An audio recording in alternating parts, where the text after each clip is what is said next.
Okay, now recording. Hi, it's Sky. What I was gonna say is that I need to like have some chill background music to play or something. I don't know if that's feasible, but I'll have to like think about it. And then, yeah, I need to do my little like screen that I'm planning on doing for if I have to like turn off the camera suddenly, or something. I'll figure that out too. But for now, hi, it's Sky. How are you doing?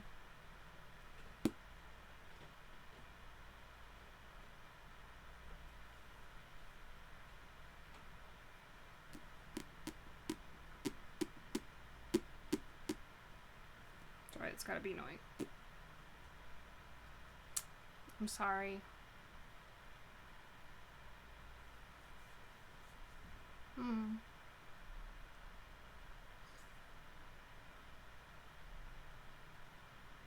Well, I'm glad it's like alright anyway, aside from being hectic.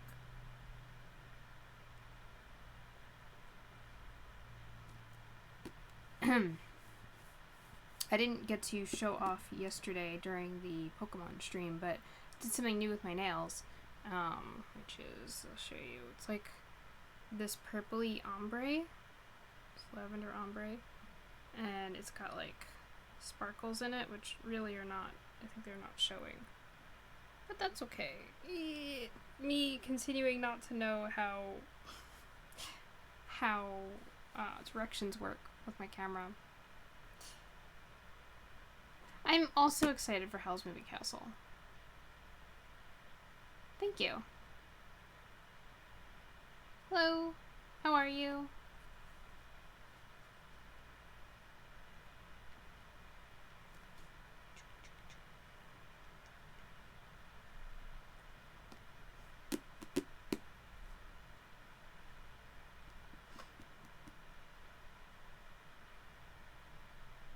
Doing okay. I'm wearing, so, cool fact, I was looking for like a brown lipstick because I didn't really have one before, and I found this from this group, from this brand called Peri Pera. Weird thing to bring up, but it's really nice. So like, I recommend it. It's like, it feels good and it's pigmented and yeah, it's just nice.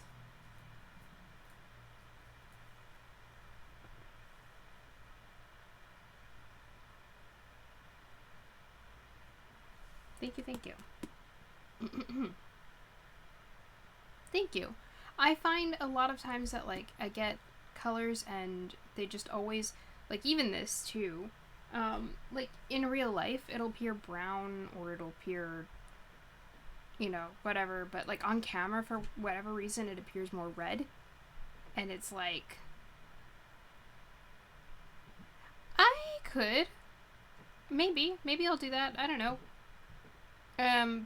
But what's it called? Yeah, it always appears more red on me, or pink, and it's very annoying because it's like, I want this to show up as being, you know, brown, or like, I've worn even like purple or blackish purple, and it still comes up wrong on camera. This one is doing a better job. Still not perfect, but doing a better job. Alright, so back into Howl's Moving Castle.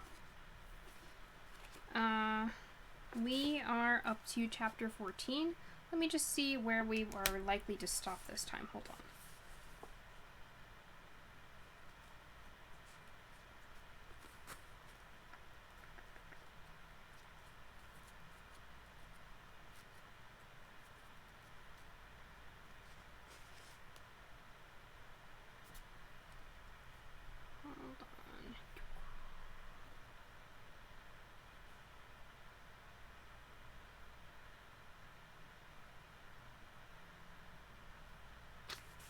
Yeah, that's right.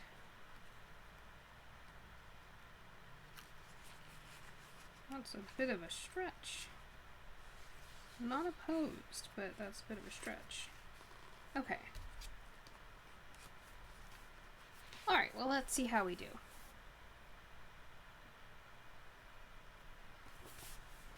Okay, chapter 14, in which a royal wizard catches a cold. Sophie rode back to the castle's Kingsbury entrance in one of the king's coaches, drawn by 4 horses. On it also were a coachman, a groom, and a footman. A sergeant and 6 royal troopers went with it. A sergeant and 6 royal troopers went with it to guard it. The reason was Princess Valeria. She had climbed into Sophie's lap. As the coach clattered the short way downhill, Sophie's dress was still covered with the wet marks of Valeria's royal approval. Sophie smiled a little. She thought Martha might have a point after all, wanting children, although 10 Valerias struck her as a bit much. Right, yeah, Martha wants like 10 children. Alright. But, to each their own, I guess. As Valeria had scrambled over her, Sophie remembered hearing that the witch had threatened Valeria in some way, and she found herself saying to Valeria that the witch shan't hurt you. I won't let her. The king had not said anything about that, but he had ordered out a royal coach for Sophie. The equipage... I'm going to go ahead and say that I pronounced that right. The equipage... Yeah, it is, right? The equipage drew to a very noisy halt outside the disguised stable. Michael shot out of the door and got in the way of the footman who was helping Sophie down. "Where did you get to?" he said. "I've been so worried. And Hal's terribly upset." "I'm sure he is," Sophie said apprehensively. "Because Mrs. Pentstemmons is dead," said Michael. Hal came to the door too. He looked pale and depressed. He was holding a scroll with red and blue royal seals dangling off it, which Sophie eyed guiltily. Hal gave the sergeant a gold piece and did not say a word until the coach and the troopers had gone clattering away. Then he said, "I make that 4 horses and 10 men just to get rid of one old woman." "What did you do to the king?" Sophie followed Hal and Michael indoors, expecting to find the room covered with green slime. But it was not, and there was Calcifer flaring up the chimney, grinning his purple grin. Sophie sank into the chair. "I think the king got sick of me turning up and blackening your name. I went twice," she said. "Everything went wrong. And I met the witch on her way from killing Mrs. Pentstemmon. What a day!" While Sophie described some of what had happened, Hal leaned on the mantelpiece, dangling the scroll as if he was thinking of feeding it to Calcifer. "Behold, the new royal wizard," he said. "My name is very black." Then he began to laugh, much to the surprise of Sophie and Michael. "And what did she do to the Count of Cataract?" He laughed. "I should never have let her near the king." "I did blacken your name," Sophie protested. "I know. It was my miscalculation," Hal said. "Now, how am I going to go to poor Mrs. Pentstemmon's funeral without the witch knowing? Any ideas, Calcifer?" It was clear that Hal was far more upset about Mrs. Pentstemmon than anything else. Michael was the one who was worried about the witch. He confessed next morning that he had had nightmares all night. He had dreamed she came through all the castle entrances at once. "Where's Hal?" he asked anxiously.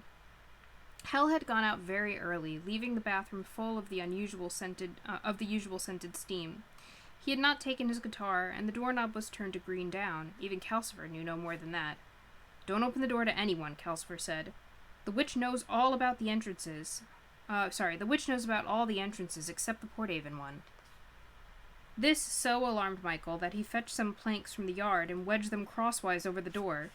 Then he got to work at last on the spell that they had got back from Miss Angorian. Half an hour later, the doorknob turned sharply to black down. The door began to bounce about. Michael clutched at Sophie. "Don't be afraid," he said shakily. "I'll keep you safe." The door bounced powerfully for a while. Then it stopped. Michael had just let go of Sophie in a great relief when there came a violent explosion. The planks clattered to the floor. Calcifer plunged to the bottom of the grate, and Michael plunged into the broom cupboard, leaving Sophie standing there as the door bust open and Hal stormed in. "Thanks, Michael. You said that you were going to protect her." "This is a bit much, Sophie," he said. "I do live here." He was soaking wet. The gray and scarlet suit was black and brown. His sleeves and the ends of his hair were dripping. Sophie looked at the doorknob, still turned black down. Miss Angorian, she thought. And he went to see her in that charmed suit. Where have you been? She said. Hal sneezed, standing in the rain. None of your business, he said hoarsely. What were those planks in aid of? I did them, Michael said, edging out of the broom cupboard. Which? You must think I don't know my business, Hal said irritably. I have so many misdirection spells out that most people wouldn't find us at all. I give even the witch 3 days. Give even the witch 3 days. Calcifer, I need a hot drink. Calcifer had been climbing up among his logs, but as Hal went over to the fireplace, he plunged down again. Don't come near me like that! You're wet! He hissed. Sophie, Hal said pleadingly. Sophie folded her arms piteously. What about Letty? She said. I'm soaked through, said Hal. I should have a hot drink. And I said, what about Letty Hatter? Sophie said.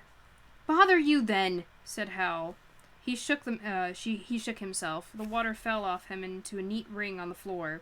Hal stepped out of it with his hair gleaming dry and his suit grained scarlet and not even damp, and went to fetch the saucepan. The world is full of hard-hearted women, Michael, he said. I can name 3 without stopping to think. One of them being Miss Angorian? Asked Sophie. Hal did not answer. He ignored Sophie grandly for the rest of the evening. For the rest of the morning, rather. While he discussed moving the castle with Michael and Calcifer, Hal really was going to run away, just as she had warned the king he would. Sophie thought as she sat, Hal really was going to run away, just as she had warned the king he would, Sophie thought as she sat and sewed more triangles of blue and silver suit together. She knew she must get Hal out of that gray and scarlet suit as soon as possible. I looked up to make sure that we're not skipping frames. So far, so good. But who knows? I probably just jinxed us, so we'll see. I don't think we need move the Porthaven entrance, Hal said. He conjured himself a handkerchief out of the air and blew his nose with a hoot which made Calcifer flicker uneasily.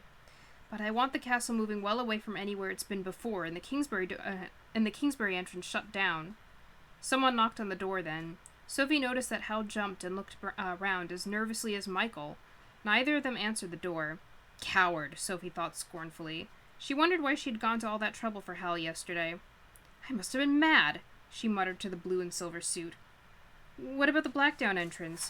Michael asked when the person knocking seemed to have gone away. That stays, Hal said, and he conjured himself another handkerchief with a final sort of flick. It would, Sophie thought. Miss Angorian is outside it.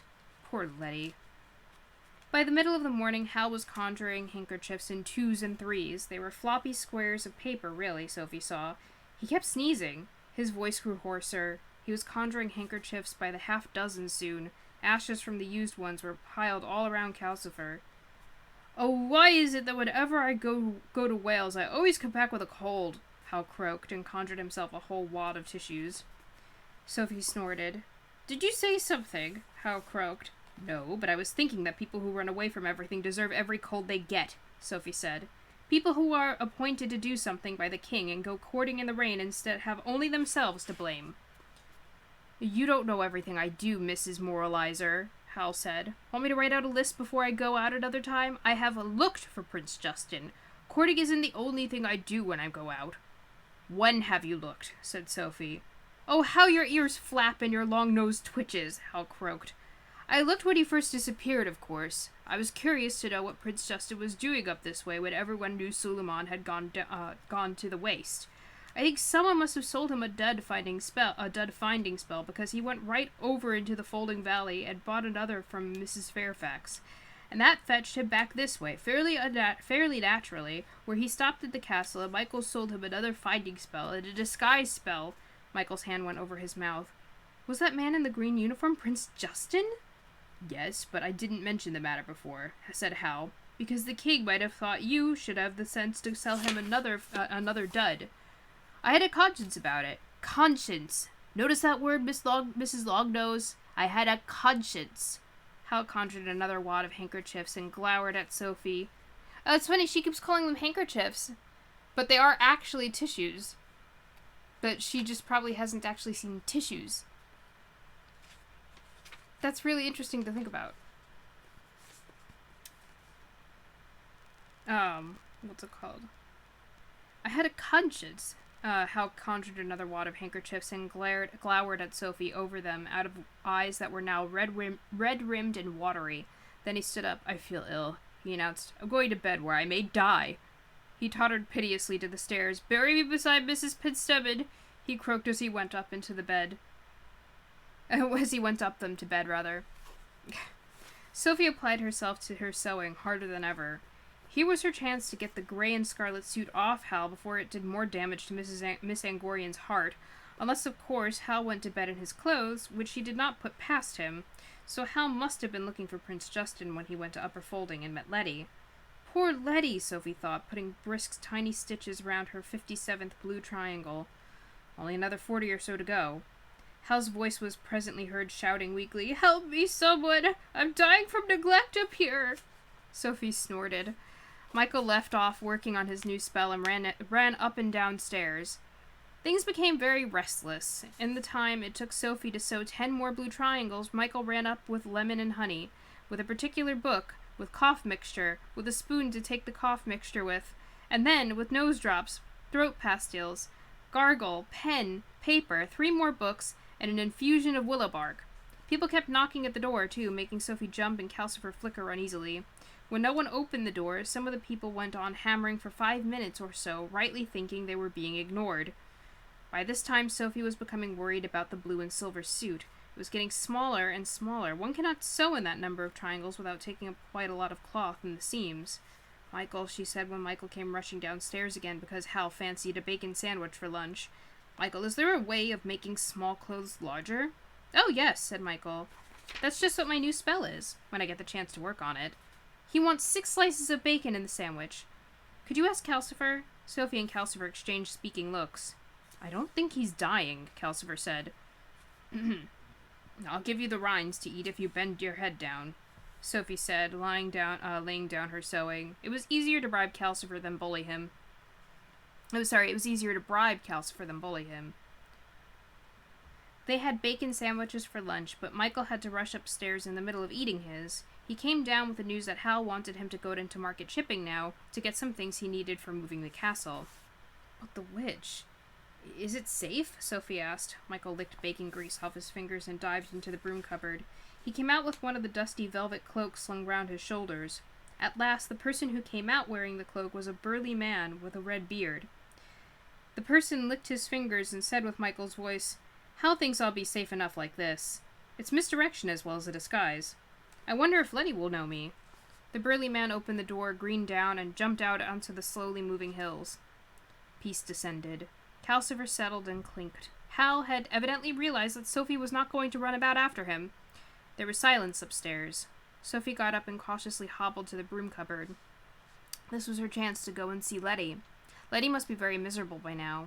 Sophie was fairly sure Hal had not been near her since the day in the orchard. It might do her some good. It might just do some good if Sophie were to tell her that her feelings were caused by a charmed suit. Anyway, she owed it to Letty to tell her. The 7-league boots were not in the cupboard. Sophie could not believe it at first. She turned everything out, and there was nothing there but ordinary buckets, brooms, and the other velvet cloak. Drat the man! Sophie exclaimed.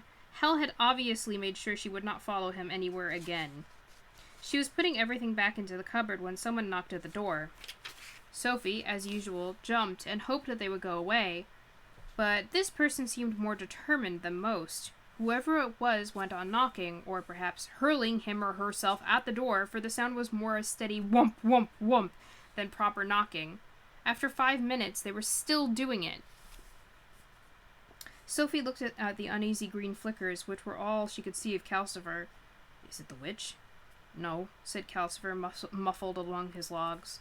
It's the castle door. Someone must be running beside us. It's the castle door. Someone must be running along beside us. We're going quite fast. Is it the Scarecrow? Sophie asked, and her chest gave a tremor at the mere idea. It's flesh and blood, Calcifer said. His blue face climbed up into the chimney, looking puzzled. I'm not sure what it is, except that it wants to come in badly. I don't think it means any harm. Since the whump whump just went on, giving Sophie an irritable feeling of urgency, she decided to open the door and put a stop to it. Besides, she was curious about what it was. She still had the second velvet cloak in her hand from turning out the broom cupboard, so she threw it round her shoulders as she went to the door. Calcifer stared. Then, for the first time since she had known him, he bent his head down voluntarily. Great crackles of laughter came from under the curly green flames. Wondering what the cloak had turned her into, Sophie opened the door. A huge, spindly greyhound leaped off the hillside between the grinding black blocks of the castle and landed in the middle of the room. Sophie dropped the cloak and backed away hurriedly. She'd always been nervous of dogs, and greyhounds are not reassuring to look at. That's an interesting way to describe it. This one put itself between her and the door and stared at her. Sophie looked longingly at the wheeling rocks and heather outside and wondered whether it would do any good to yell for Howl. The dog bent its already bent back and somehow What? Oh, the dog bent its already bent back and somehow hoisted itself onto its lean hind legs. That made it almost as tall as Sophie. It held its front legs stiffly out and heaved upward again. Then, as Sophie had her mouth open to yell to Howl, the creature put out what was obviously an enormous effort and surged upwards into the shape of a man in a crumpled brown suit. He had gingerish hair and a pale, unhappy face. "Came from Upper Folding," panted this dog man. "Love Letty. Letty sent me. Letty crying and very unhappy. Sent me to you. Told me to stay." He began to double up and shrink before he had finished talking. He gave a dog howl of despair and annoyance. "Don't tell Wizard," he whined and dwindled away inside reddish curly hair into a dog again. A different dog. This time he seemed to be a red setter. The red setter waved its fringed tail and stared earnestly at Sophie from melting, miserable eyes. "Oh dear," said Sophie as she shut the door. "You do have troubles, my friend. You were that collie dog, weren't you? Now I see what Mrs. Fairfax was talking about. That witch wants slaying. She really does. But why has Letty sent you here? If you don't want me to tell Wizard Howl," the dog growled faintly at the name, but it also wagged its tail and stared appealingly. "All right, I won't tell him," Sophie promised. The dog seemed reassured. He trotted to the hearth, where he gave Calcifer a somewhat wary look and lay down beside the fender in a skinny red bundle. "Calcifer, what do you think?" Sophie asked. "This dog is a bespelled human," Calcifer said unnecessarily. "I know, but can you take the spell off him?" Sophie asked. She supposed Letty must have heard, like so many people, that Howl had a witch working for him now, and it seemed rather important to turn the dog into a man again and send him back to Upper Folding before Howl got out of bed and found him there. "No, I need to be linked with Howl for that," Calcifer said. "Then I'll try it myself," Sophie said. Poor Letty, breaking her heart for Howl and her only other lover a dog most of the time. Sophie laid her hand on the dog's soft, rounded head. "Turn back into the man you should be," she said. She said it quite often, but its only effect seemed to be to send the dog deeply to sleep. It snored and twitched against Sophie's legs. Meanwhile, a certain amount of moaning and groaning was coming from upstairs. Sophie kept muttering to the dog and ignored it. A loud, hollow coughing followed, dying away into more moaning. Sophie ignored that too.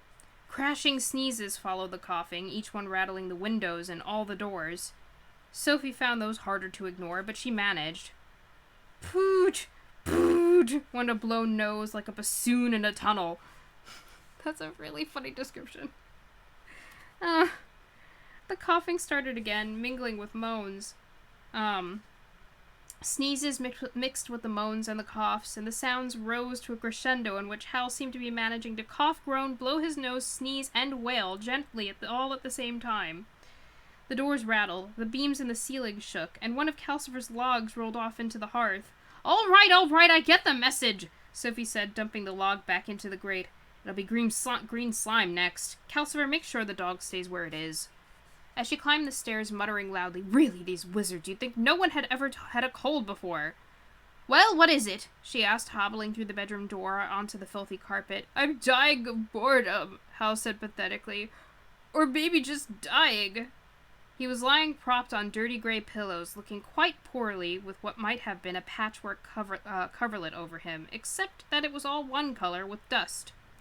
The spiders he seemed to like so much were spinning busily in the canopy above him.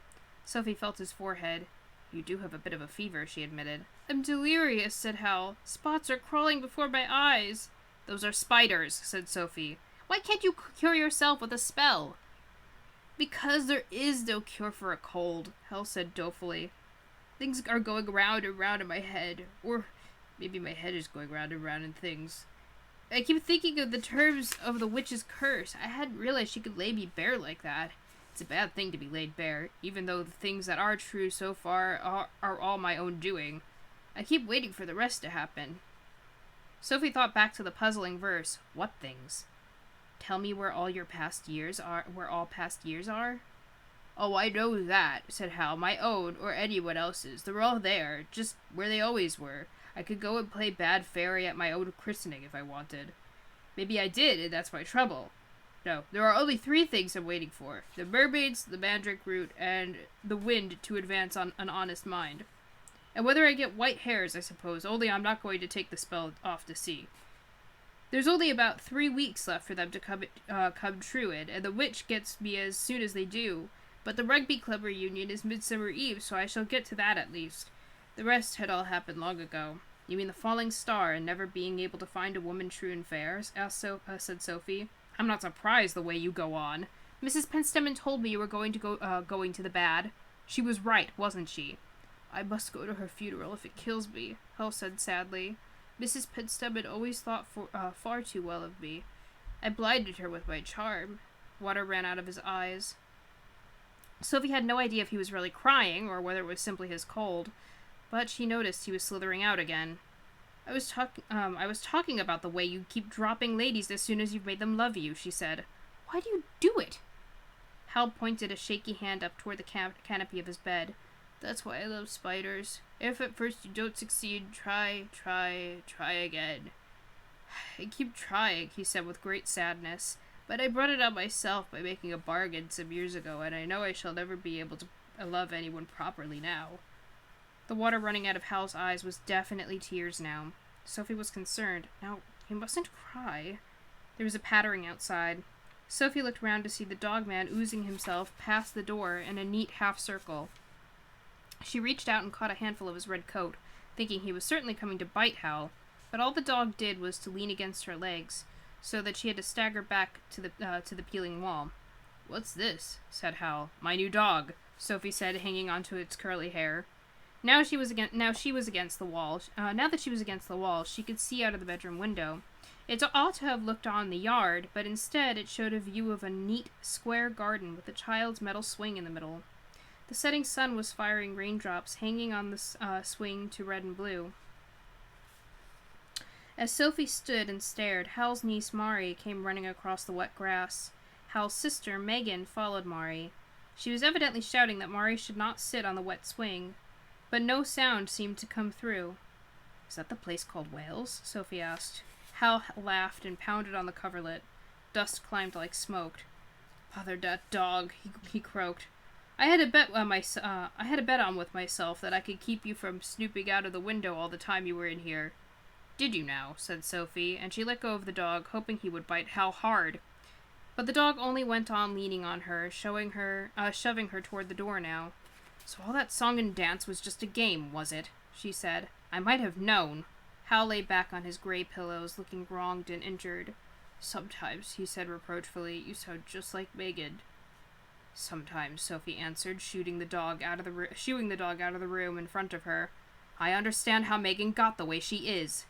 And she shut the door on the spiders, the dust, and the garden with a loud bang.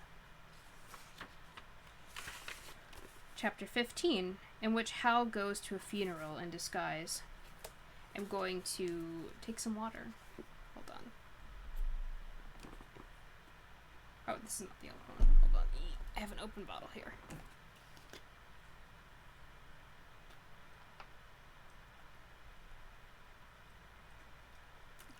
I said this once a while ago, I do not drink enough, so you should at least be drinking when I drink.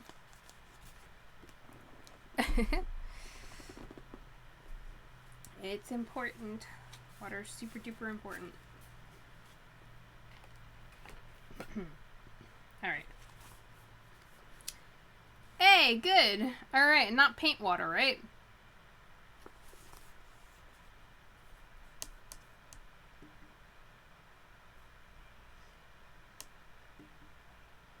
Good! So go ahead and drink it, yes. Okay. The dogman curled up heavily on Sophie's toes when she went back to her sewing. Perhaps he was hoping she would manage to lift the spell if Perhaps he was hoping that she would manage to lift the spell if he stayed close to her. When a big, red-bearded man burst into the room carrying a box of things and shed his velvet cloak to become Michael, still carrying a box of things, the dog-man rose up and wagged his tail. He let Michael pat him and rub his ears. "I hope he stays," Michael said. "I've always wanted a dog." But he's a guy! I mean, like, that's fair. Like, unexpected dog. I get it. Now you have a pet. But he's a guy! Hal heard Michael's voice. He arrived downstairs wrapped in the brown patchwork cover of his bed. Sophie stopped sewing and took a careful grip on the dog. But the dog was courteous to Hal, too. He did not object when Hal fetched a hand out of the coverlet and patted him. "Well," Hal croaked, dispersing clouds of dust as he conjured some more tissues. "I got everything," said Michael. "And there's a real piece of luck, Hal. There's an empty shop for sale down in Market Shipping. It used to be a hat shop. Do you think we can move the castle there?" "Oh no, what happened to the hat shop?" Yeah, Mandog. Why is Mandog so, like, weird and funny? Hal sat on a tall, stool like a robed Roman senator and considered. "It depends how much it costs," he said. "I'm quite tempted to move the Port Haven entrance there. That won't be easy because it will be moving Calcifer. Port Haven is where Calcifer actually is. What do you say, Calcifer?" "It will take a very careful operation to move me," Calcifer said. He had become several shades paler at the thought. "I think you should leave me where I am." "So Fanny is selling the shop," Sophie thought, as the other three went on discussing the move. And so much for the conscience Hal said he had. But the main thing on her mind was the puzzling behavior of the dog. In spite of Sophie telling him many times that he could not take the spell off him, he did not seem to want to leave. He did not want to bite Hal. He let Michael take him for a run on Port Haven marshes that night and the following morning. His aim seemed to be to become part of the household. It's funny. "Though if I were you, I'd be in upper folding, making sure to catch Letty on the rebound," Sophie told him. Hal was in and out of bed all the next day. When he was in bed, Michael had to tear up and down the stairs. When he was up, Michael had to race about, measuring the castle with him and fixing metal brackets to every single corner. In between, Hal kept appearing, robed in his quilt and clouds of dust, to ask questions and make announcements, mostly for Sophie's benefit. "Sophie, since you whitewashed over all the marks we made when we invented the castle, perhaps you could tell me where the marks in Michael's room were?" "No," said Sophie, sewing in her 70th. Okay, why did 70th sound like a weird number? I guess I've just never seen, like, 70th, like, or I have, but obviously it's, like, a rarer number to come across, you know, much more rare than, like, 3rd, 4th, 5th, and such. "No," said Sophie, sewing in her 70th blue triangle. "I can't." Hal sneezed sadly and retired. Shortly, he emerged again. "Sophie, if we were to take that hat shop, what would we sell?" Sophie found that she hadn't had enough of hats to last a lifetime. "Not hats," she said. "You can buy the shop, but not the business, you know." "Apply your fiendish mind to the matter," said Hal, "or even think, if you know how." "Wow. Rude." And he marched away upstairs again. 5 minutes later, down he came again. "Sophie, have you any preferences about the other entrances? Where would you like us to live?" Sophie instantly found her mind going to Mrs. Fairfax's house. "I'd like a house with lots of flowers," she said. "I see," croaked Hal and marched away again. Like, he seems to actually care what she thinks, but then he's, like, also an asshole. Next time he appeared, he was dressed. That made 3 times that day, and Sophie thought nothing of it until Hal put on the velvet cloak Michael had used and became a pale, coughing, red-bearded man with a large red handkerchief held to his nose. She realized Hal was going out then.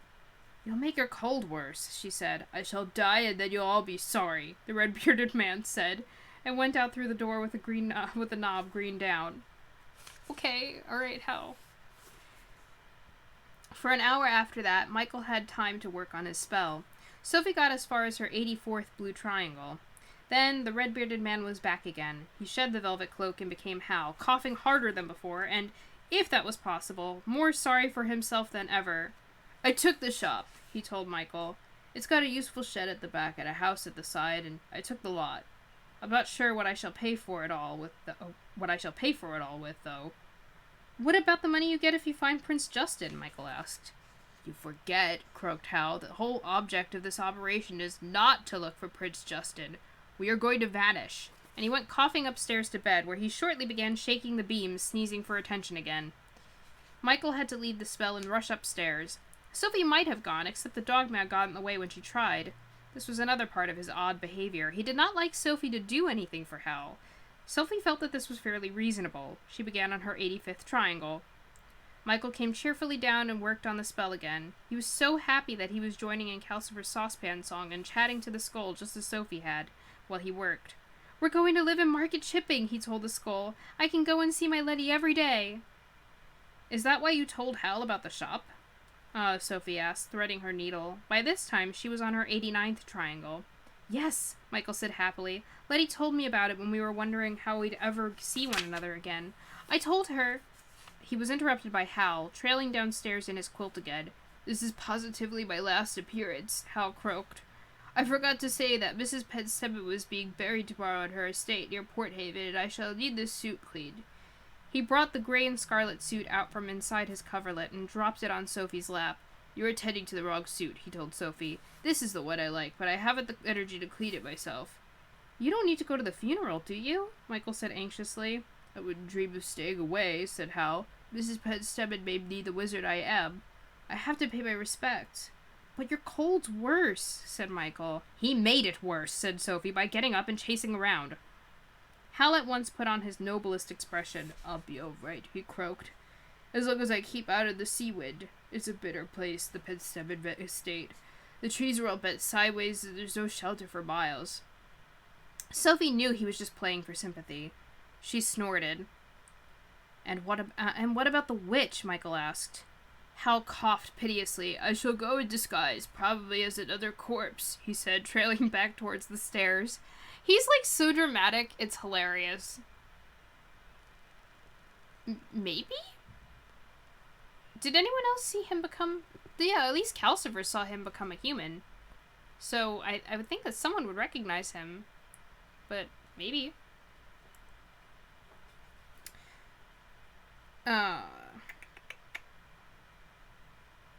Then you need a winding sheet and not this suit. Sophie called after him. Hal trailed away upstairs without answering, and Sophie did not protest. She now had the charmed suit in her hands, and it was too good a chance to miss. She took up her scissors and hacked the gray and scarlet suit into 7 jagged pieces. That ought to discourage Hal from wearing it. Then she got to work on the last triangles of the blue and silver suit, mostly little fragments round the neck. It was now very small indeed. It looked as if it might be a size too small even for Mrs. Penstebbin's page boy. Michael, she said, hurry up with that spell. It's urgent. I won't be long now, Michael said. Half an hour later, he checked things off on his list and said he thought he was ready. He came over to Sophie carrying a tiny bowl with a very small amount of green powder in the bottom. Where do you want it? Here, said Sophie, snipping off the last threads. She pushed the sleeping dogman aside and laid the child-sized suit carefully on the floor. Michael quite carefully tipped the bowl and sprinkled powder on every inch of it. They both waited, rather anxiously. A moment passed. Michael sighed with relief. The suit was gently spreading out larger. They watched it spread and spread, until one side of it piled up against the dogman, and Sophie had to pull it further away to give it room. After about 5 minutes, they both agreed that the suit looked Hal's size again. Hal gathered it up and carefully shook the excess powder off the grate. Calcifer flared and snarled. The dogman jumped in his sleep. Watch it, said Calcifer. That was strong. Sophie took the suit and hobbled upstairs on tiptoe with it. Hal was asleep on his gray pillows with his spiders busily making new webs around him. He looked noble and sad in his sleep. Sophie hobbled to put the blue and silver suit on the old chest by the window, trying to tell herself that that the suit had got no larger since she picked it up. Still, if it stops you going to that funeral, it's no loss, she murmured as she took a look out the window. The sun was low across the neat garden. A large, dark man was out there enthusiastically throwing a red ball towards Hal's nephew, Neil, who was standing with a look of patient suffering, holding a bat. Sophie could see the man was Neil's father. "Stupid again," Howl said suddenly behind her. Sophie swung round guiltily to find that Hal was only half awake, really. He may even have thought it was the day before, because he said, "Teach me to keep off envy stinging. That's all part of past years now. I love Wales, but it doesn't love me. Megan's full of envy because she's respectable and I'm not." Then he woke up a little more and asked, "What are you doing?" "Just putting out your suit for you," Sophie said, and hobbled hastily away. Hal must have gone back to sleep. He did not emerge again that night. There was no sign of him stirring when Sophie and Michael got up the next morning. They were careful not to disturb him. Neither of them felt that going to Mrs. Penstemmon's funeral was a good idea. Michael crept out on the hills to take the dog man for a run. Such a weird thing to say. Sophie tiptoed about, getting breakfast, hoping Hal would oversleep. There was still no sign of Hal when Michael came back. The dog man was starving hungry. Sophie and Michael were hunting in the closet for things a dog could eat when they heard Hal coming slowly downstairs. "Sophie!" Hal's voice said accusingly. He was standing holding the door to the stairs open with an arm that was entirely hidden by an immense blue and silver sleeve. His feet, on the bottom stair, were standing inside the top half of a gigantic blue and silver jacket. Ooh. Hal's other arm did not come anywhere near the other huge sleeve. Sophie could see that arm in outline, making bulging gestures under a vast frill of collar. Behind Hal, the stairs were full of blue and silver suit trailing back all the way to his bedroom. Oh boy. Yeah, exactly. "Oh dear," said Michael. "Hal, it was my fault. Your fault? Garbage," said Hal. "I could detect Sophie's head a mile off, and there are several miles of this suit. Sophie, dear, where is my other suit?" Sophie hurriedly fetched the pieces of the gray and scarlet suit out of the broom cupboard where she had hidden them. Hal surveyed them. "Well, that's something," he said. "I'd been expecting it to be too small, to see. Give it here, all 7 of it." Sophie held the bundle of gray and scarlet cloth out toward him. Hal, with a bit of searching, succeeded in finding his hand inside the multiple folds of blue and silver sleeve and working it through a gap between 2 tremendous stitches. He grabbed the bundle off her. "I am now," he said, "going to get ready for the funeral. Please, both of you refrain from doing anything whatsoever while I do. I can tell Sophie is in top form at the moment, and I want this room to the usual size when I come back into it."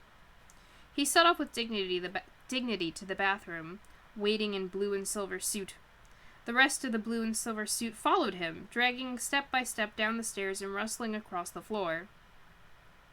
Yeah,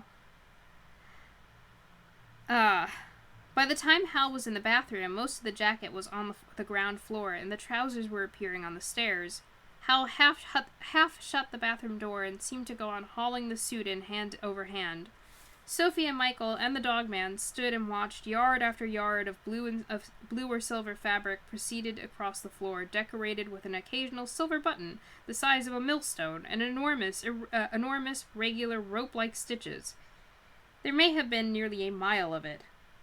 "I don't think I got that spell quite right," Michael said when the last huge scalloped edge had disappeared round the bathroom door. "And didn't he let you know it?" said Calcifer. "Another log, please." Michael gave Calcifer a log. Sophie fed the dog man. But neither of them dared to do anything much else except stand around eating bread and honey for breakfast until Hal came out of the bathroom. He came forth 2 hours later, out of a steam of verbena, out of a steam of verbena-scented spells. He was all in black. His suit was black, his boots were black, and his hair was black, too, the same blue raven black as Miss Angorian's. His earring was a long jet pendant. Sophie wondered if the black hair was in honor of Mrs. Penstemon. She agreed with Mrs. Penstemon that black hair suited Hal. His green glass eyes went better with it. But she wondered very much which suit the black one really was. Hal conjured himself a black tissue. And he's really in his goth phase right now. Well, it doesn't help me to see it written, but, because it's written here, too. Like, that doesn't help me with pronunciation. You mean, like, verbena? Not like verbena, verbena? Because it's written V-E-R-B-E-N-A. I can look it up, but, like, it just didn't seem that important. Let me see. I don't think it's, like, even gonna come up again.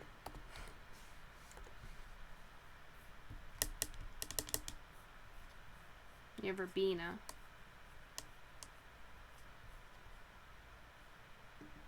Verbena. Mm-hmm. Okay. Well, there we go. Verbena. Okay. Yeah, so Hal conjured himself a black tissue and blew his nose on it. The window rattled. He picked up one of the slices of bread and honey from the bench and beckoned the dogman. The dogman looked dubious. "I only want you where I can look at you," Hal croaked. His cold was still bad. "Come here, Pooch." As the dog crawled reluctantly into the middle of the room, Hal added, "You won't find my other suit in the bathroom, Mrs. Snoop. You're not getting your hands on any of my clothes again." Sophie stopped tiptoeing towards the bathroom and watched Hal walk round the dogman, eating bread and honey and blowing his nose by turns. "What do you think of this as a disguise?" he asked. He said. He flicked the black tissue at Calcifer and started to fall forward onto hands and knees. Almost as he started to move, he was gone. By the time he touched the floor, he was a curly red setter, just like the dogman. The dogman was taken completely by surprise, and his instincts got the better of him. His hackles came up, his ears lowered, and he growled. Hal played up, or else he felt the same. The two identical dogs walked around one another, glaring, growling, bristling, and getting ready to fight. Sophie caught the tail of the one she thought was the dogman. Michael grabbed for the one he thought was Hal. Hal rather hastily turned himself back. Sophie found a tall black person standing up in front of her and let go of the back of Hal's jacket. Oh, wrong one. No, it's okay, it's okay. I just thought it was funny at first because I didn't really notice the difference, and I was like, I can't, it doesn't help. But, yeah.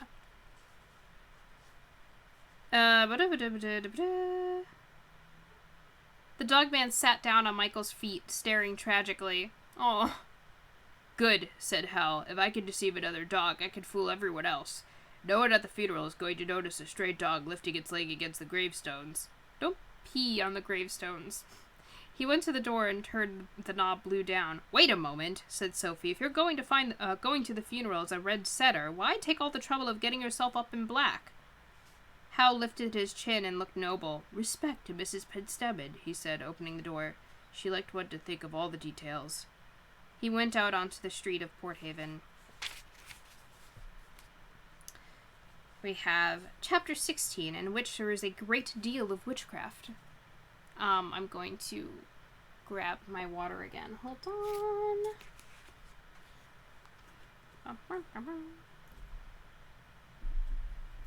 Yeah.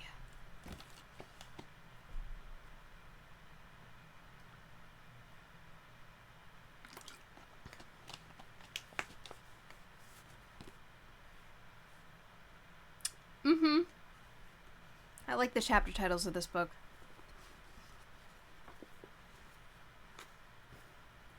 I like how on the back they mention that Howl's Moving Castle is now an Academy Award nominated motion picture.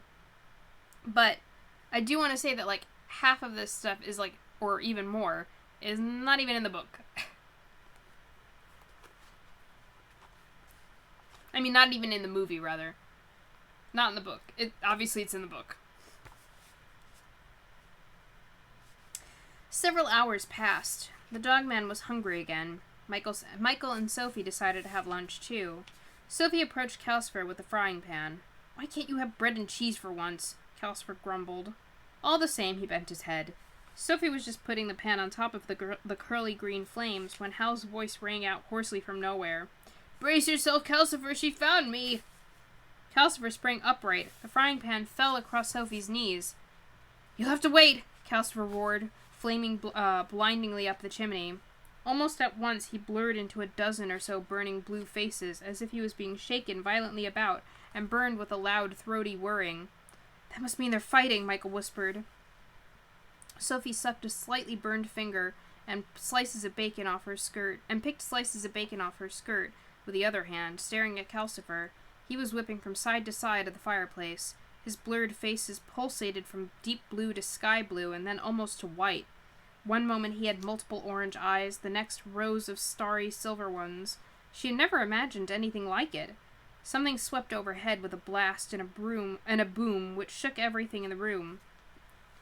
A second something followed, with a long, shrill roar. Calcifer pulsed nearly blue-black, and Sophie's skin fizzed with the backblast from the magic.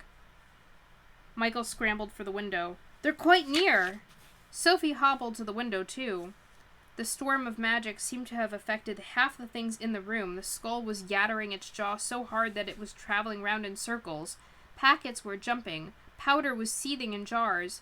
A book dropped heavily out of the shelves and lay open on the floor, fanning its pages back and forth. At one end of the room, scented steam boiled out of the bathroom. At the other, Hal's guitar made out-of-tune twangings, and Calcifer whipped around harder than ever. Michael put the skull in the sink to stop it from yattering itself onto the floor while he opened the window and craned out. Whatever was happening was maddeningly just out of sight. People in the houses opposite were at doors and windows pointing to something more or less overhead. Sophie and Michael ran to the broom cupboard where they seized a velvet cloak each and flung them on. Sophie got the one that turned its wearer into a red-bearded man. Now she knew why Calcifer had laughed at her in the other one. Michael was a horse. Ha! That's really funny. Okay, so like a horse answered the door that other time. But there was no time to laugh just then. Sophie dragged the door open and sped onto the street, followed by the dogman, who seemed surprisingly calm about the whole thing. Michael trotted out after her with a clatter of non-existent hooves, leaving Calcifer whipping from blue to white behind them. The street was full of people looking upward. No one had the time to notice things like horses coming out of houses. Sophie and Michael looked too, and found a huge cloud boiling and twisting just above the chimney tops. It was black and rotating on itself violently. White flashes that were not quite like light stabbed through the murk of it. But almost as soon as Michael and Sophie arrived, the cloud of magic took on the shape of a misty bundle of fighting snakes. Then it tore in two with a noise like an enormous catfight. One part sped yowling across the roofs and out to sea, and the second went screaming after it.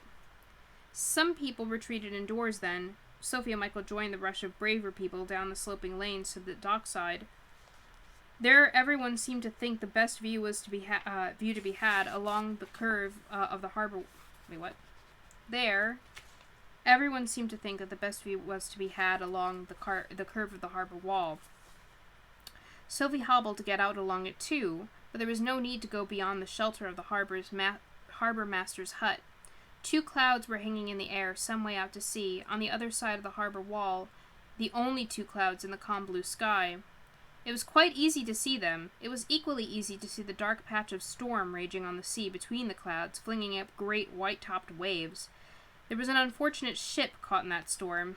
Its masts were beating back and forth. They could see spouts of water hitting it on all sides. The crew were desperately trying to take in the sails, but one at least had torn to flying rags. Can't they have a care for that ship? Someone said indignantly.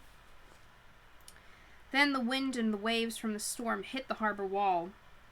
White water lashed over and the brave persons out on the wall came crowding hurriedly back to the quayside, where the moored ships were heaving and grinding at their moorings.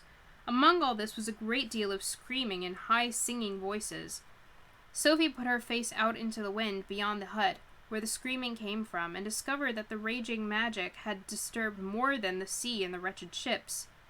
A number of wet, slithery-looking ladies with flying green-brown hair were dragging themselves up onto the harbor wall, screaming and holding long, wet arms out to more screaming ladies tossing in the waves. Oh, are they the mermaids? Yeah. Every one of them had a fishtail instead of legs. Yeah, just Michael being a horse. Well, Sophie was a horse first. That means that when Sophie answered the door for the dogman, she was a horse. Because that was the cloak that she'd put on, initially. Confound it, said Sophie. The mermaids from the curse! That meant only 2 more impossible things to come true now. She looked up at the 2 clouds. Howl was kneeling on the left-hand one, much larger and nearer than she would have expected. He was still dressed in black. Typically enough, he was staring over his shoulder at the frantic mermaids. Typically enough. He was not looking at them as if he remembered they were a part of the curse at all. He was not looking at them as if he remembered they were part of the curse at all. He was just marveling at the merladies. Keep your mind on the witch, the horse beside Sophie yelled. The witch sprang into being, standing on the right-hand cloud, in a whirl of flame-colored robe and streaming red hair, with her arms raised to invoke further magic. As Howl turned and looked at her, her arms came down. Howl's cloud erupted into a fountain of rose-colored flame. Heat from it swept across the harbor, and the stones of the wall steamed. It's all right, gasped the horse. Howl was on the tossing, nearly sinking ship below. He was a tiny black figure now, leaning against the bucking mainmast. He let the witch know she had missed by waving at her cheekily. The witch saw him the instant he waved. Cloud, witch, and all at once became a savagely swooping red bird diving at the ship. The ship vanished. The mermaid sang a doleful scream. There was nothing but sulkily tossing water where the ship had been. But the diving bird was going too fast to stop. It plunged into the sea with a huge splash. Everyone on the quayside cheered. I knew that wasn't a real ship, really, someone behind Sophie said. Yes, it must have been an illusion. Yes, it must have been an illusion, the horse said wisely. It was too small. Why? Just instead of... I love how it just keeps reminding us that Michael is a horse right now. Like, it could just say Michael said. No, the horse said wisely. Why is no one questioning this also? Like, I know why Sophie obviously isn't questioning it, but none of the townspeople are like, why is there a talking horse? As proof that the ship had been much nearer than it looked, the waves from the splash reached the harbor wall before Michael had stopped speaking. A 20-foot green hill of water rode smoothly sideways across it, sweeping the screaming mermaids onto the harbor, rolling every moored ship violently sideways and thudding in swirls round the harbor master's hut. An arm came out of the side of the horse and hauled Sophie back toward the quay. Sophie gasped and stumbled in knee-high gray water. The dogman bounded beside them, soaked to the ears. They had just reached the quay, and the boats in the harbor had all just rolled upright when a second mountain of water rolled over the harbor wall. Out of its smooth side burst a monster. It was a long, black, clawed thing, half cat, half sea lion, and it came racing down the wall toward the quay. Another burst out of the wave as it smashed into the harbor, long and low too, but scalier, and came racing after the first monster. Everyone realized that the fight was not over yet, and splashed backward hurriedly against the sheds and houses on the quayside. Sophie fell over a rope and then a doorstep. The arm came out of the horse and dragged her upright as the 2 monsters streaked past in a scatter of salt water. I love it. I love it. Another wave swirled over the harbor wall, and 2 more monsters burst out of that. They were identical to the first 2, except the scaly one was closer to the cat-like one. And the next rolling wave brought 2 more closer together yet. What's going on? Sophie squawked as the third pair raced past, shaking the stones of the jetty as they ran. Illusions, Michael's voice said out of the horse. Some of them. They're both trying to fool one another into chasing the wrong one. Which is which? Said Sophie. No idea, said the horse. Some of the onlookers found the monsters too terrifying. Many went home. Others jumped down into the rolling ships to fend off from the quay. Sophie and Michael joined the hardcore of watchers who set off through the streets of Porthaven after the monsters. First they followed a river of seawater, then huge wet paw prints, and finally white gouges and scratches where the claws of the creatures had dug into the stones of the street. These led everyone out at the back of the town to the marshes where Sophie and Michael had chased the shooting star. By this time, all 6 creatures were bounding black dots, vanishing into the flat distance. The crowd spread out into a ragged line on the bank, staring, hoping for more, and afraid of what they might see. After a while, no one could see anything but empty marsh. Nothing happened. Quite a few people were turning away to leave, when of course everyone else shouted, "Look!" A ball of pale fire rolled lazily up in the distance. It must have been enormous. The bang that went with it only reached the watchers when the fireball had become a spreading tower of smoke. The line of people all winced at the blunt thunder of it. They watched the smoke spread until it became part of the mist on the marshes. They went on watching after that, but there was simply peace and silence. The wind rattled in the marsh weeds. The birds began to dare to cry again. I reckon they must have done for one another, people said. The crowd gradually split into separate figures, hurrying away to jobs that they had left half done. Sophie and Michael waited until the very last, when it was clear that it was indeed all over. Then they turned back into Port Haven. Neither of them felt like speaking. Only the dogman seemed happy. He sauntered beside them so friskily that Sophie was sure he thought Hal was done for. He was so pleased with life that when they turned into the street where Hal's house was, and there happened to be a stray cat crossing the road, the dogman uttered a joyful bark and galloped after it. He chased it with a dash and a skitter straight to the castle doorstep, where it turned and glared. "Get off!" it mewed. "This is all I need." The dog backed away, looking ashamed. Michael clattered up to the door. "Hal!" he shouted. The cat shrank to kitten size and looked very sorry for itself. "And you both look ridiculous," it said. "Open the door. I'm exhausted." Sophie opened the door and the cat crawled inside. The cat crawled to the hearth, where Calcifer was down to the merest blue flicker, and, with an effort, got its front paws up onto the chair seat. There, it grew rather slowly into Hal, bent double. "Did you kill the witch?" Michael asked eagerly, taking off his cloak and becoming himself too. "No," said Hal. He turned round and flopped into the chair where he lay looking very tired indeed. "All that on top of a cold," he croaked. "Sophie, for pity's sake, take off that horrible red beard and find the bottle of brandy in the closet. Unless you've drunk it or turned it into turpentine, of course." Sophie took off her cloak and found the brandy in a glass. Hal drank one glass off as if it were water.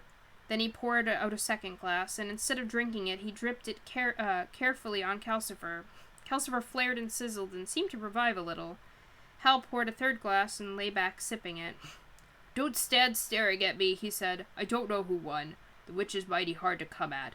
She relies mostly on her fire demon and stays behind out of trouble. But I think we gave her something to think about, eh, Calcifer?" "It's old," Calcifer said in a weak fizzle from under the logs. "I'm stronger, but it knows things I've never thought of. She's had it 100 years, and it's half killed me."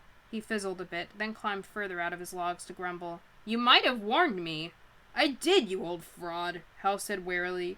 "You know everything I know."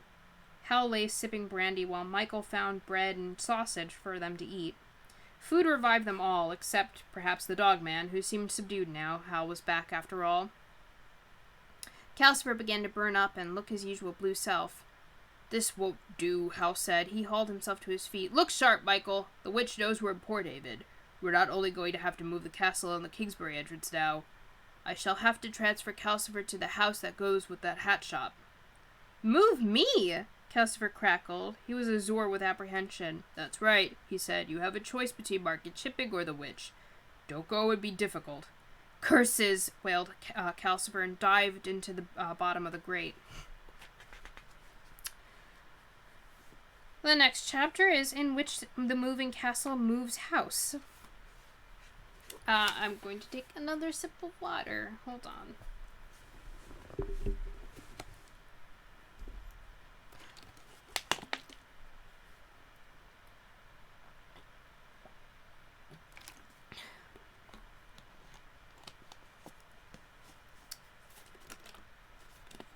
I need like tea with honey when I do these readings sometimes. You know what it is? I think it's sick Hal's voice that's being such a bother right now. Because I think normally, even with Sophie's like old lady voice when she talks like that, it's not as much of a strain on my voice, but I think it's this that's causing it to be a problem. Yeah, and it's not hard, like, at first, and just doing it a little bit, but it's a lot, like, and consistent. So, start feeling better, please.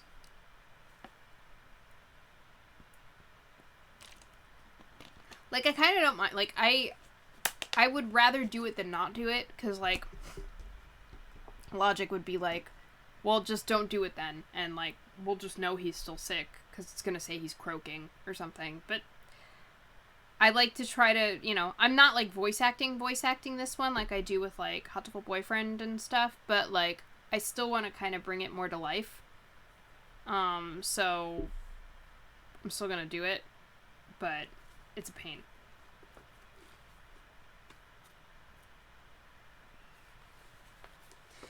Okay.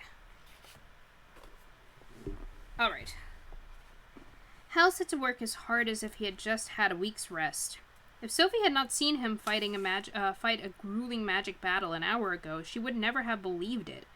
He and Michael dashed about, calling measurements to one another and chalking strange signs in the places where they had earlier put up metal brackets. They seemed to have to chalk every corner, including the backyard.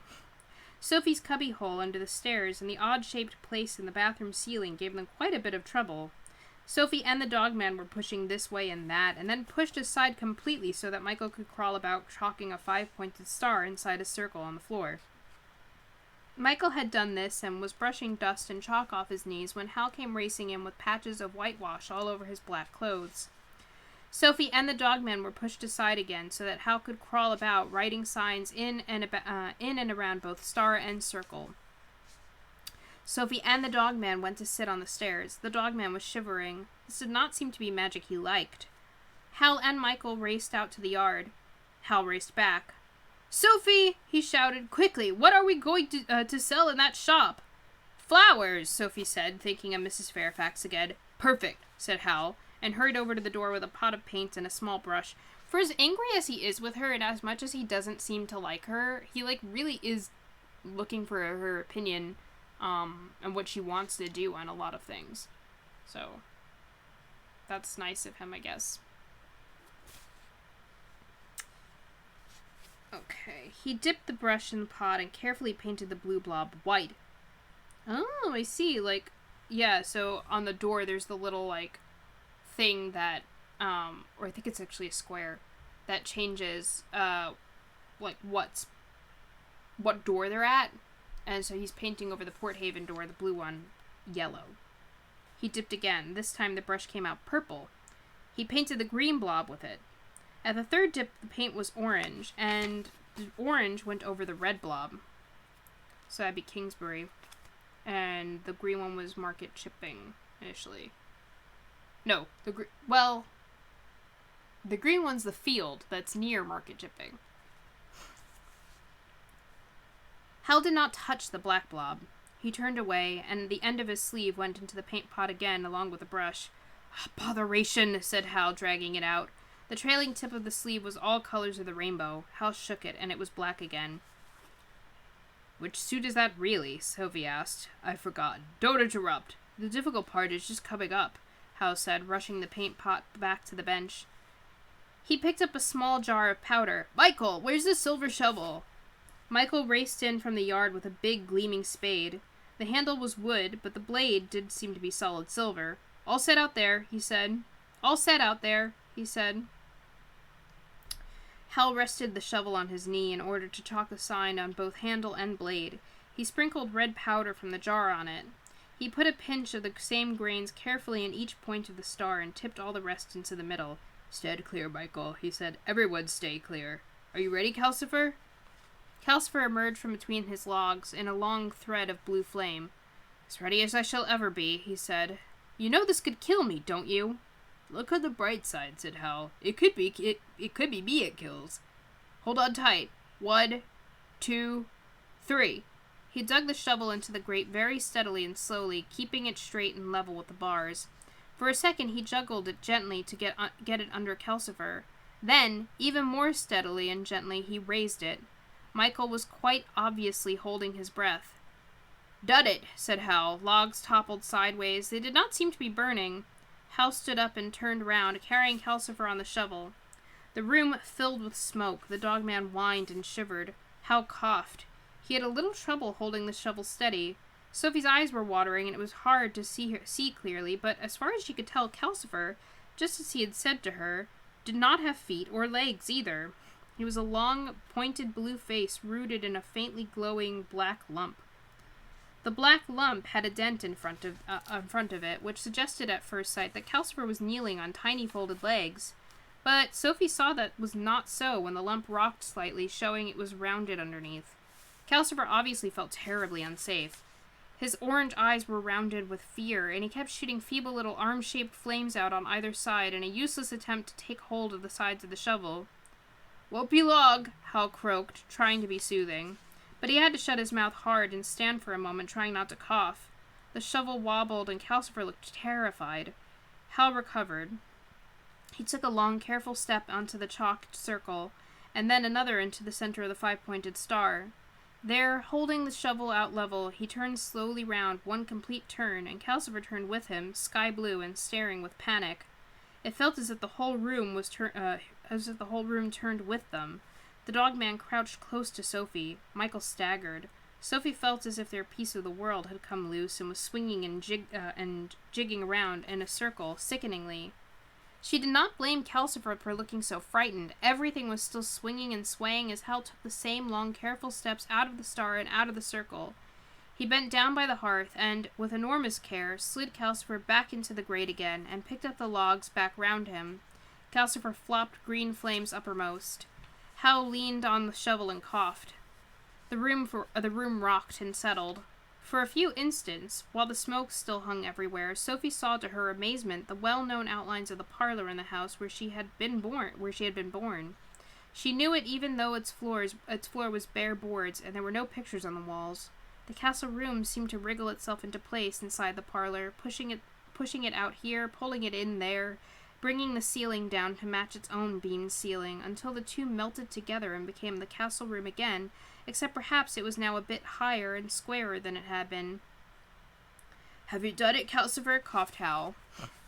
"I think so," Calcifer said, rising up the chimney.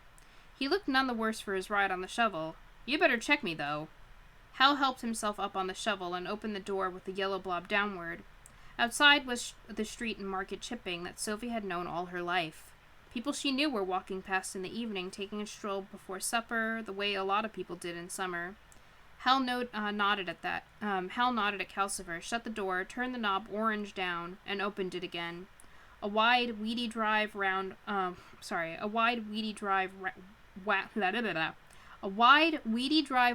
away from the door now among clumps of trees, most picturesquely lit sideways by the low sun.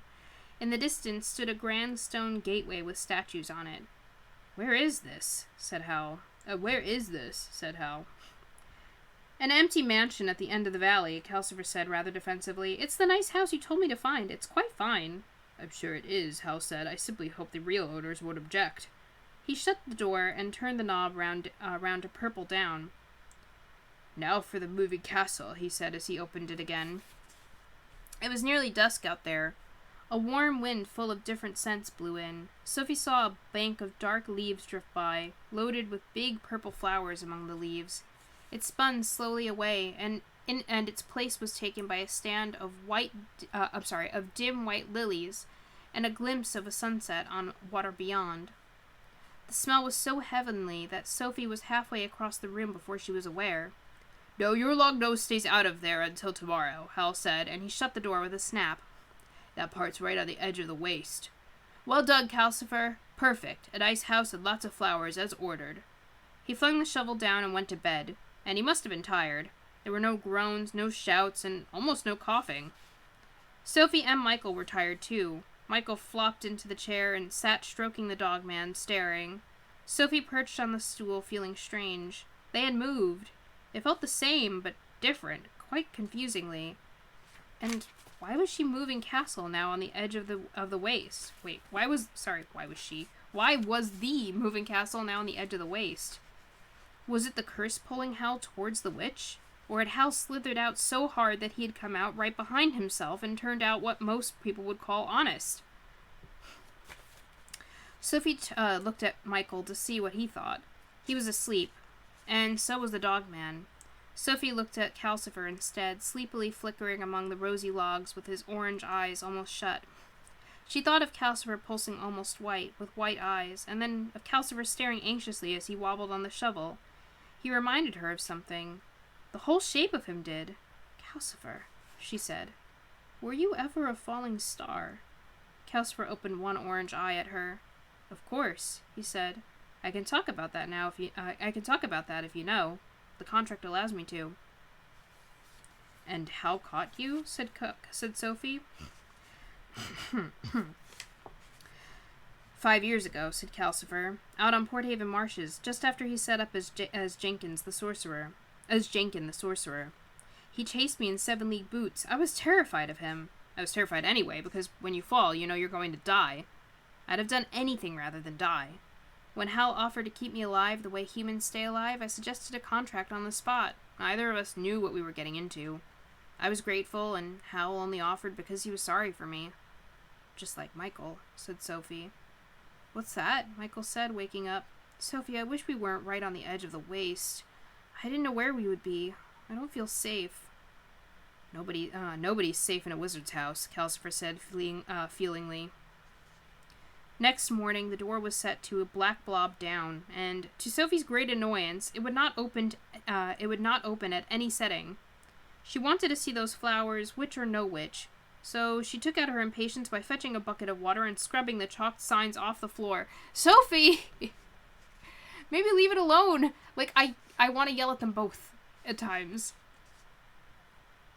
Hal came in while she was doing it. Work, work, work, he said, stepping over Sophie as she scrubbed. He looked a little strange. His suit was still dense black, but he had turned his hair fair again. It looked white against the black. Sophie glanced at him and thought of the curse. Hal may have been thinking of it too. He picked the skull out of the sink and held it in one hand mournfully. Alas, poor Yorick, he said. She heard mermaids, so it follows there is something rotten in the state of Denmark. I've caught an everlasting cold, but luckily I am terribly dishonest. I cling to that. He coughed pathetically, but his cold was getting better, and it did not sound very convincing. Sophie exchanged looks with the dogman, who was sitting watching her, looking as doleful as Hal. You should go back to Letty, she murmured. What's the matter? She said to Hal. Miss Angorian not going well? Dreadfully, said Hal. Lily Angorian has a heart like a boiled stone. He put the skull back in the sink and shouted for Michael. Food! Work! He yelled. After breakfast, they took everything out of the broom cupboard. Then Michael and Hal knocked a hole in the side wall of it. Dust flew out of the cupboard door, and strange thumpings occurred. At last, they both shouted for Sophie. Sophie came meaningly carrying a broom, and there was an archway where the wall had been, leading to the steps that had always connected to the shop and the house. Hal beckoned her to come and look at the shop. It was empty and echoing. Its floor was now tiled in black and white squares like Mrs. Penstemmon's hall, and the shelves which had once held hats had a vase of waxed silk roses and a small posy of velvet cowslips on them. Sophie realized she was expecting to admire it, so she managed to not to say anything. I found the flowers in the work shed out at the back, said Hal. Come and look at the outside. He opened the door onto the street, and the same shop bell tinkled that Sophie had heard all her life. Sophie hobbled out onto the empty early morning street. The shop front had been newly painted green and yellow. Curly letters over the window said, H. Jenkins, Fresh Flowers Daily. Changed your mind about common names, haven't you? Said Sophie. For reasons of disguise only, said Hal. I prefer Pendragon. And where do the fresh flowers come from? Sophie asked. You can't say that and then sell wax roses off hats. Wait and see, said Hal, leading the way back into the shop. They went through and out into the yard Sophie had known all her life. It was only half the size now because Hal's yard from the moving castle took up one side of it. Sophie looked up beyond the brick walls of Hal's yard to her own old house. It looked rather odd because of the new window in it that belonged to Hal's bedroom, and it made Sophie feel odder still when she realized that Hal's window did not look out onto the thing she saw now. She could see the window of her old bedroom up above the shop. That made her feel odd too, because there did not seem to be any way to get up into it now. As Sophie hobbled after Hal indoors again and up the stairs to the broom cupboard, she realized she was being very gruff. Seeing her own old home this way was giving her fearsome mixed feelings.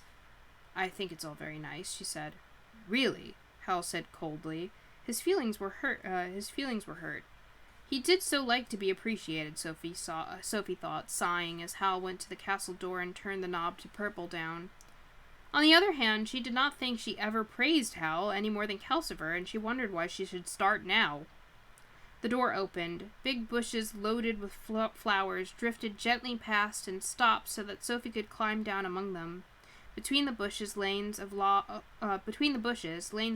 bright green grass led in all directions. Howl and Sophie walked down the nearest, and the castle followed them, brushing petals off as it went. The castle, tall and black and misshapen though it was, blowing its peculiar little wisps of smoke from one turret or another, did not look out of place here. Magic had been at work here. Sophie knew it had, and the castle fitted somehow. The air was hot and steamy and filled with the scent of flowers, thousands of them. Sophie nearly said the smell reminded her of the bathroom after Howl had been in it, but she bit it back. The place was truly marvelous.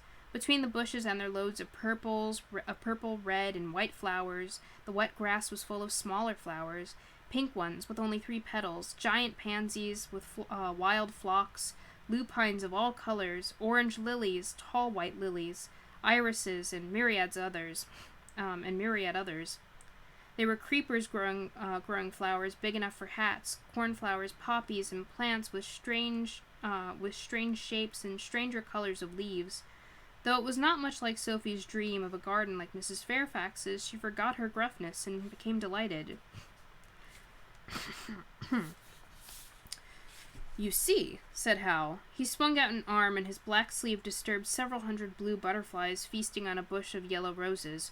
"We can cut flowers by the armload every morning and sell them in market shipping with the dew still on them." At the end of that green lane, the grass became squashy. Vast orchids sprouted under the bushes. Howl and Sophie came suddenly to a steaming pool crowded with water lilies. The castle veered off sideways round the pool and drifted down another avenue lined with different flowers. "If you come out here alone, bring your stick to test the ground with," Howl said. "It's full of springs and bogs. And don't go any further that way." He pointed southeast, where the sun was a fierce white disk in the misty air. "That's the waste over there, very hot and barren and full of witch." "Who made these flowers right at the edge of the waste?" Sophie said. "Wizard Suleiman started it a year ago," Howl said, turning toward the castle. "I think his notion was to make the waste flower and abolish the witch that way. He brought hot sprigs to the surface and got it growing. He was doing very nicely until the witch caught him." "Mrs. Penstemon said some other name," Sophie said. "He came from the same place as you, didn't he?" "More or less," said Howl. "I never met him, though. I came and had another go at the place a few months later. It seemed a good idea. That's why I came to meet the witch. She objected to it." "Why?" said Sophie. The castle was waiting for them. "She likes to think of herself as a flower," Howl said, opening the door. "A solitary orchid blooming in the waste. Pathetic, really." Sophie took another look at the crowded flowers as she followed Howl inside. There were roses, thousands of them. "Won't the witch know you're here?" "I tried to do the thing she'd least expect," Howl said. "And are you trying to find Prince Justin?" Sophie asked. But Howl slithered out of answering by racing through the broom cupboard, shouting for Michael. And that's where we're supposed to end today. The next chapter will be entitled "In Which the Scarecrow and Miss Angorian Reappear."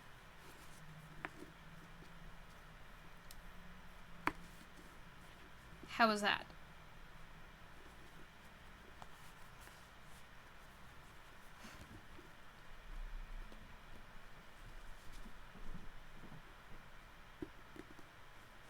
Yeah. I like the meadow. And also I like that they're in Sophie's old house.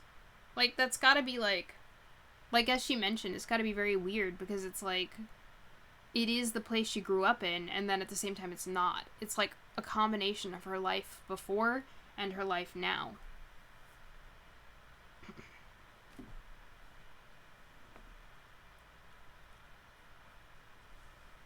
Yeah, but also like it's weird that she's not telling anyone about it. I guess she can't. But like it feels kind of weird that she's not like saying, "Oh, this is my old house." You know?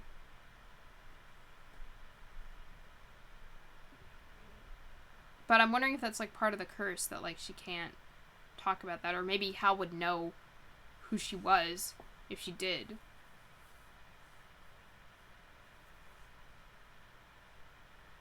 Yeah. I'm really enjoying it, too. I like the idea of actually having fresh flowers now to use for the hats. And stuff, so... Yeah. I mean, so cool. We got that confirmed also, that Calcifer was a shooting star.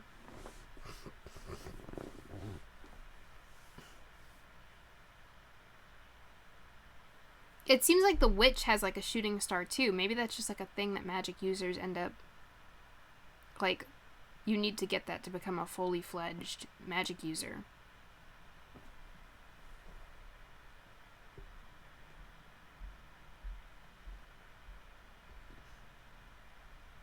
I'm really glad to see that we apparently didn't have any skipped frames or any problems. Did we lag at all today?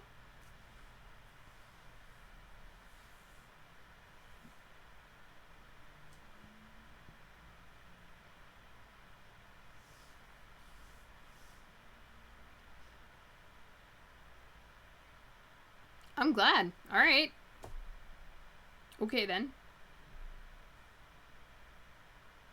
Yeah, same. Like, I didn't do anything different, you know. I still have the screen the same size as it was, like, the same smaller size than it had once been. And, didn't do anything else besides that, but okay.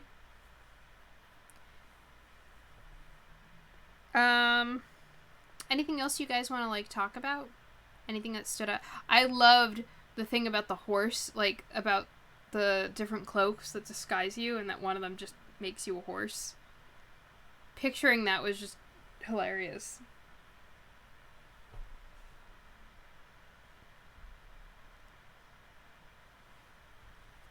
I also love overdramatic Howl.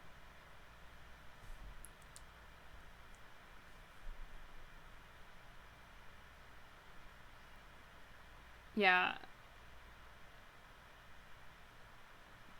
Melodramatic Howl has to be like one of my favorite things. Maybe I'll just die.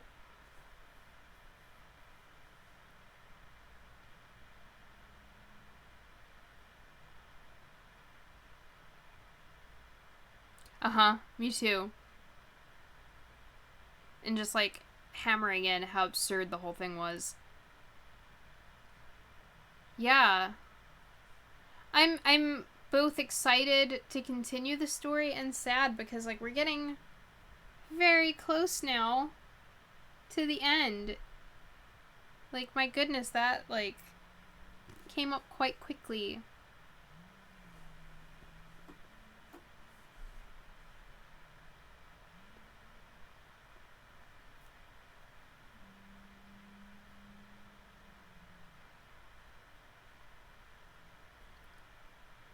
I don't know. It could be one or two more. Let me see.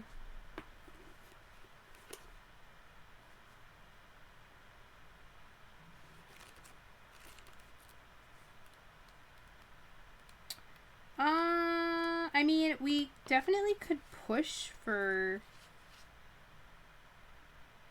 We definitely could push for one regular one and one shorter one, or, like, one big long one.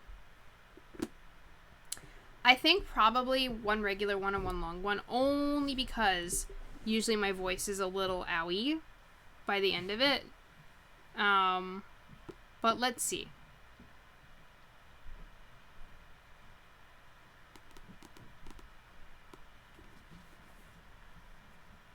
Yeah, I also, by the way, I also like how things are revealed in this book. Just how things are worded and stuff. Like, this book has, like, a very casual way for saying things that are kind of shocking or surprising. So, like I said, if you're not paying attention, there's gonna be stuff that, like, is just gonna, you know? It doesn't really, like, often make note of the absurdity of things, or Or, like, if it does, it's kind of in this dryish way. Or, yeah. I really like it. It's a completely new sort of style of storytelling, like, voice, I guess, for storytelling that I've really seen before.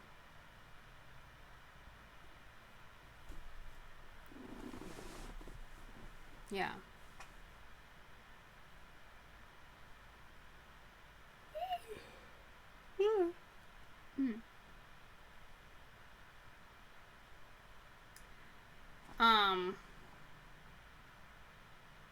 Yeah, so Suleiman is a big, and Suleiman being, or having been defeated, and Prince Justin, those are, like, yeah, and the Waste, like, the Witch of the Waste. Those are, like, the 3, well, those are, like, the 4 plot points, I think, that we need kind of wrapped up. Also, we need to get Calcifer out of his deal with Howl. We only know part of it now. We don't know, like, anything more than that, though. Like, what their deal entails.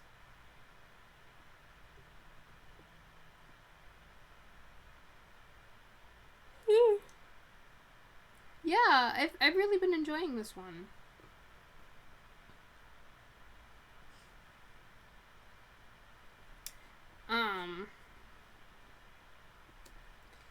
But anyway, I guess this will be where we end off for today.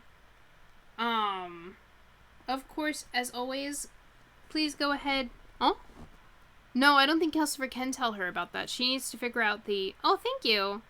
She needs to figure out the details, herself. Because Calcifer's not allowed to tell any details. If she figures them out, I think it seems like he can elaborate on them, but she needs to kind of, like, figure everything out herself. And thank you. I'm just gonna get real close. You can see my makeup a little bit more. Yeah, it was, like, experimental. I've never done anything like this, for a fun discussion of what I did with my makeup. What I did was I have a kind of, like, sparkly topaz, I would say, on the lid, and then I have, like, a deeper, or rather regular, a brown that is matte in the crease, and then I have a purple that I just, like, a very dark purple that I just did, like, a line of in the crease, like a very precise line, and then I use that purple on the edges as well, and then on the bottom it's just the matte brown and that purple layered on top of each other all the way across. So, yeah. And then that new brown lipstick that I mentioned earlier, that it sounds like I'm, like, sponsored by them or something, but I'm not. It's just really nice, and I want to recommend them. But yeah, I hope that you guys enjoyed. Thank you. I hope you guys enjoyed. If you want to check out on past episodes of Quoth the Author, of any of the Let's Plays, you can go ahead and what's it called? Go to our YouTube channel. My brain just completely blanked. You can go ahead and go to our YouTube channel to check that out. It's just my same username here, Sky Destiny, but over there, and you'll find all our past videos. And yeah, so I hope you guys enjoy that. Please go ahead, like, comment, and subscribe. You know, message me over there and let me know your thoughts on things, anything you're confused about or want to talk about. If you want your comment to stay forever, that's probably the place to do it. Because unlike the chat, which kind of is always updating and always changing, and, like, you know, once the episode is gone, your comments are gone from there, that is a place where things are going to be stable. So go ahead and do that. I have other videos on there too that you can check out if you want some reactions, some unboxings, things like that. And we're going to continue next Saturday. Gesturing all the way over there, I don't know why. Next Saturday at 5 p.m. we are going to be continuing with Pokemon Ultra Moon. We're doing a Nuzlocke of that game. Gonna be working out some kinks in terms of audio in terms of mainly audio. Mainly audio is the problem right now. Hopefully gonna get it to be a little less laggy. Let's see what we can do regarding that. Maybe we'll run some tests later. But we'll be continuing that then. And again, on Sunday, we'll be doing Quoth the Author again with Howl's Moving Castle at 5 o'clock. I will be possibly doing it without camera, as things are going to be a little up in the air here at that time. And possibly not be doing it. But again, if we're going to be canceling the stream, I will, for that week, I will let you guys know via social media. You can check me out on my Twitter, which is, again, the same name as here. You'll be surprised if you see a lot of BTS stuff. That's just how it is. But you will get updates there regarding the stream. And, yeah. So, I will see you guys then. Or not. We'll see. Have a lovely weekend, you guys, and a lovely week. And this has been Sky. Bye-bye!